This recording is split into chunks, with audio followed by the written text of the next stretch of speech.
everybody, welcome back to the channel. It's good to have you back. It's good to be back out here.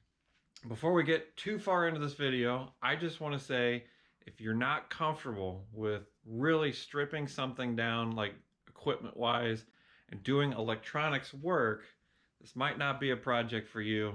If you're familiar with the videos, if you go back, there's a video, I'll put it right there, a little screenshot of it. That's me when I was doing the roof rack on the Jeep when I added all my camp lights. Again, very involving project. So if you're not comfortable with this kind of work, I would try to find somebody who has a little more experience with it. This kit that we put on my buddy's side-by-side is for lights, a horn, and then hazards. So those are something that he wanted to have so when he's out riding in the country, down gravel roads, or doing some light trail riding with buddies, or riding into town to go get supplies, he's got something besides using the stop, turn left, turn right, and all that kind of stuff, arm signals. This is just to give it a little extra when it's out on the road. I don't know why these companies don't pre-wire these things and put that stuff in there. It's just confusing to me because they know that people are going to be riding side-by-sides around town. So why don't you put turn signals, hazards, and a horn on these things? It's super simple. I mean, come on. If you're looking to add all that, this is kind of a kit. It's not going to be like 100% road legal. You're going to have to check with your state and municipalities to see what actually makes these things street legal. But this kit will help you get to that path. Now, again, on the side note, you might have a buddy that says, well, hell, I can do that, no problem. And then you get a bunch of like wire nuts, zip ties, and duct tape all over your stuff and wires hanging out everywhere. Me, that's not how I'm going to do it. So when I do projects like this, I really like doing it because I can really kind of dive in, take my time doing things. And my ultimate goal is to make it look as factory as possible. If somebody comes up and they start digging around through there wanting to see what you did, they're going to have a hard time finding the new wiring versus the old wiring. He's had it for not very long. So it's new, but he's also used it. So everything in there is kind of covered with dirt. Now when you wash it off, it's going to look different. But clearly, if you got in there and started rooting around, you're going to see brand new wire looms against dirty wire looms. This thing was nice. It was a brand new Kawasaki side-by-side, 1000cc, 4-seater. This thing was a tank. And when we got it in here in the garage, it took up a good chunk of it. Now, if you're working on an older unit or somebody else's and they've really thrashed it through the woods, you're probably going to run into a lot more problems. With this one being a new unit, everything comes apart really well. Everything is still fairly clean. Now, he has ridden it down some dirt trails and stuff like that, so that's just minor stuff. But it wasn't caked with mud everywhere, which would have made this a way bigger project. So shout out to you for not bringing it in here all muddy. So real quick, we'll kind of go over some of the stuff that I used and where I got it. Most of it I get through Amazon. Unfortunately, my Amazon account was shut down, so that was a long time ago. So I'm going to show you what it is, and then it's going to be up to you to dig around on Amazon and find it. It is fairly simple to find, so you won't have any troubles, hopefully. So let's jump over here. I got everything laid out, and I'll show you what I used. You're going to have to go to Harbor Freight, and you're going to have to get you some zip ties. I go with black because everything on the side-by-side is black, so this will definitely hide and make it look like a factory connection in the vehicle. Now this is just going to be used to hold the new wire loom to the existing factory wire loom. So I highly recommend going out. Now these are 8-inch and they also have some 5-inch. These are for when I wasn't doing the main loom, I was doing all like the secondary wiring out to the lights and all that stuff. Another thing you're going to want, automotive plastic fasteners. These are definitely a must. Even if you're working on your car, I do recommend these. These are very nice. Now, his unit was brand new. It's a 2023. Luckily, I got all the fasteners out without breaking any of them. And I'll show you which ones they were. Pretty much like these. So you got to pull this one up, and then this whole thing slides out of where the housing that it goes through. So if you do break them, this kit does have a bunch of them in here. This whole compartment right here is full of them. So if you're working on your side-by-side and you got these kind of fasteners, Harbor Freight does have them. They have different sizes, so don't worry. And they also have like the same, the Christmas tree style push-ins.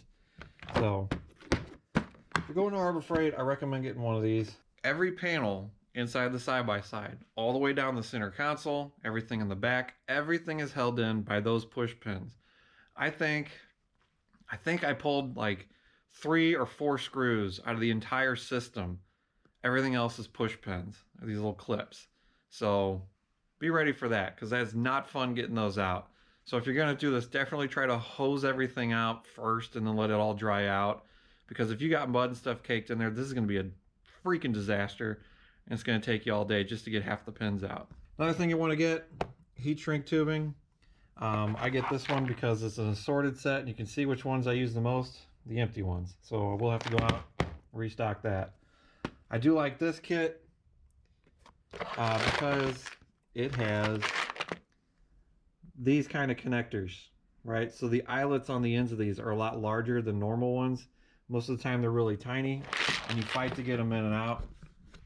Those connectors, I can't find those ones where you just buy like a bucket of, 50 or 100 of them. You have to buy the kit, which sucks, but it is what it is.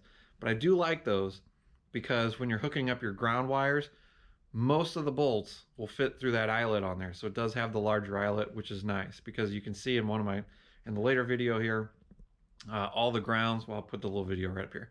All the grounds that I did, there was 3 of them. So there's one in the back and then one in the front. I think I did one on the other side. I just took out a factory bolt, which was already being used for a ground, and I went ahead and used that eyelet, stuck it right in there, worked fine. This is where we kind of jump over to the Amazon side.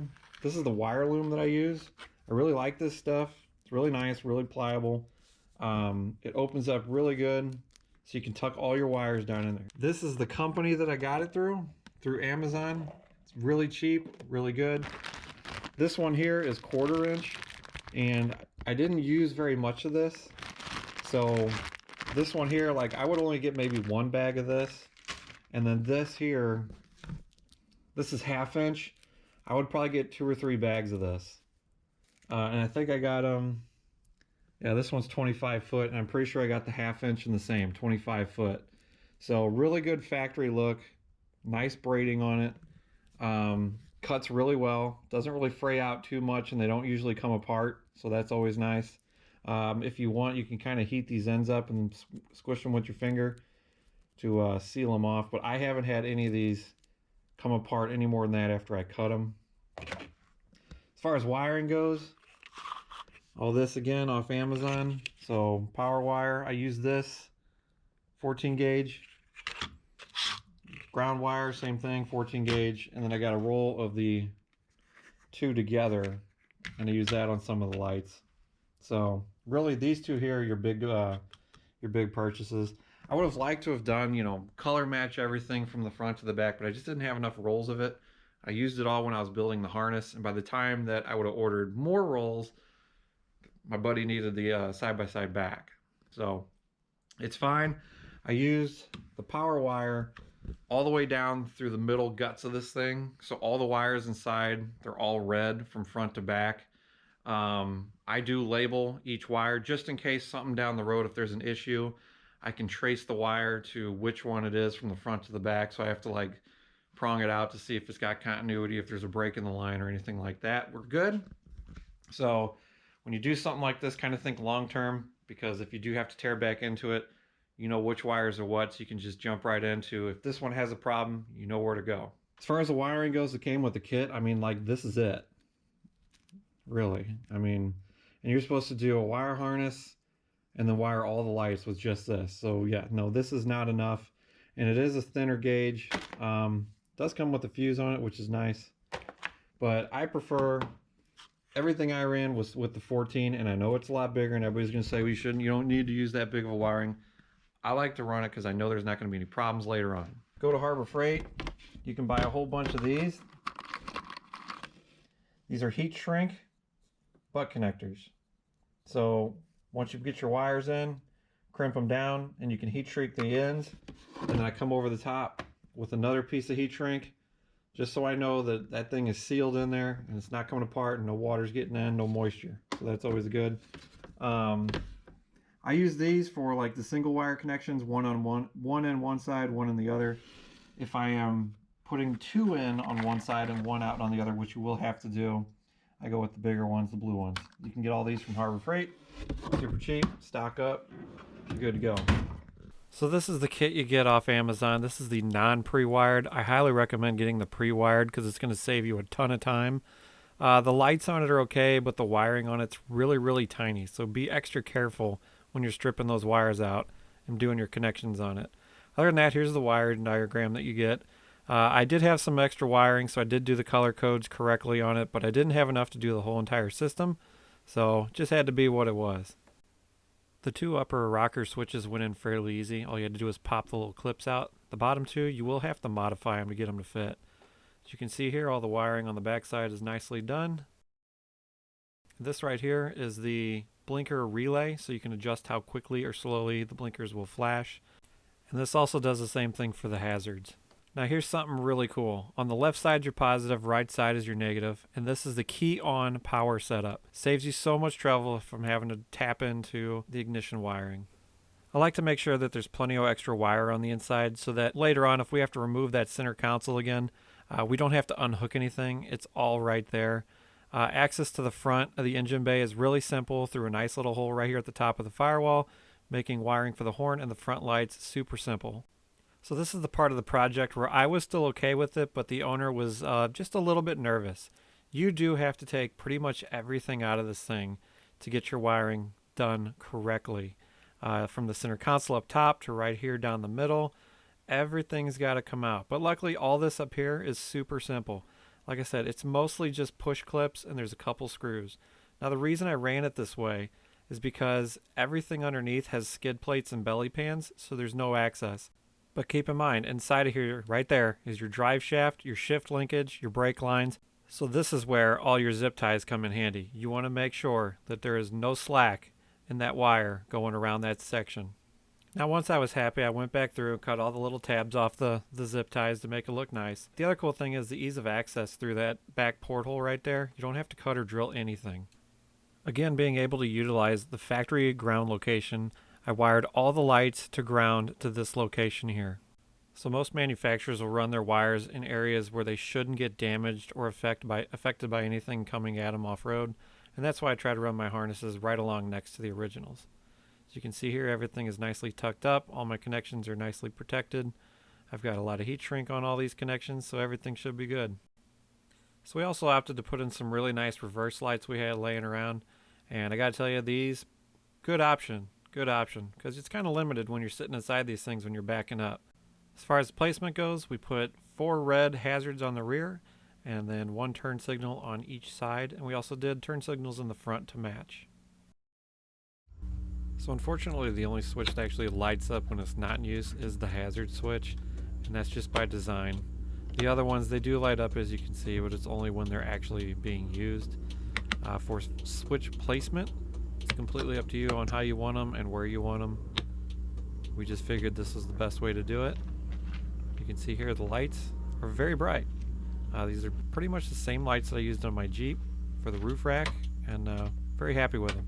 I just wish the wiring to them was a little bit bigger, because when you are cutting the wires and trimming them out, it doesn't leave you very much wire left. It's only like 3 or 4 strand of wire.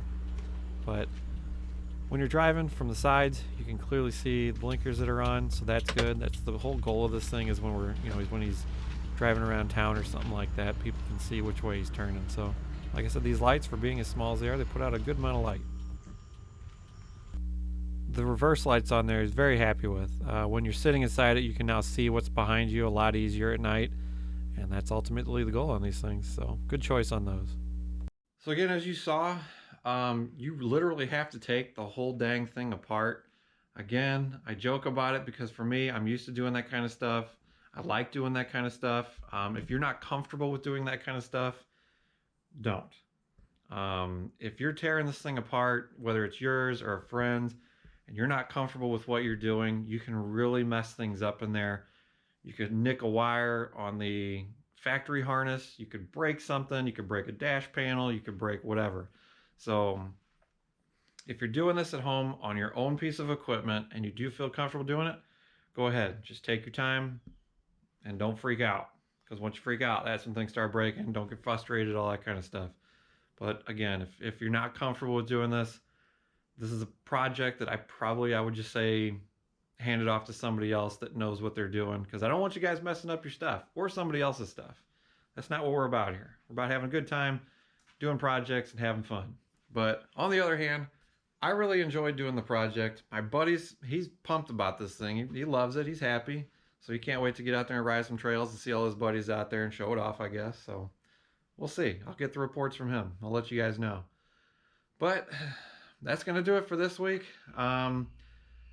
Big trip next week coming up. We're going to SEMA. I am excited and I am also nervous. We're going to see what happens. I've never been to Vegas and I've never been to SEMA. So also on top of that, I did order another project for the Jeep. That will be coming out soon. But I have to test it first. So I got to let you guys know how it works and what I think about it. As far as SEMA goes, I hope that while I'm there, I can try to put together some kind of quick videos, maybe do some shorts. If you're interested in going to SEMA and you've never been, hopefully you can follow along and I'll let you know what my thoughts are on it. Like I said, I want to try and get videos out while I'm out there maybe. It just depends on how busy I am and see, you know, like I said, I've never been. I'm going under a media pass, so gonna have to put the work in on this one. But for now, guys, I really appreciate y'all watching. YouTube ain't easy, trust me. There's a lot goes on in the background and there's a lot of funding for it that I don't have the money for. It is what it is. We're gonna keep pushing on, making videos, having a good time, and helping you guys out with projects. So, as always, thanks for watching, thanks for subscribing. I'll see you in the next video.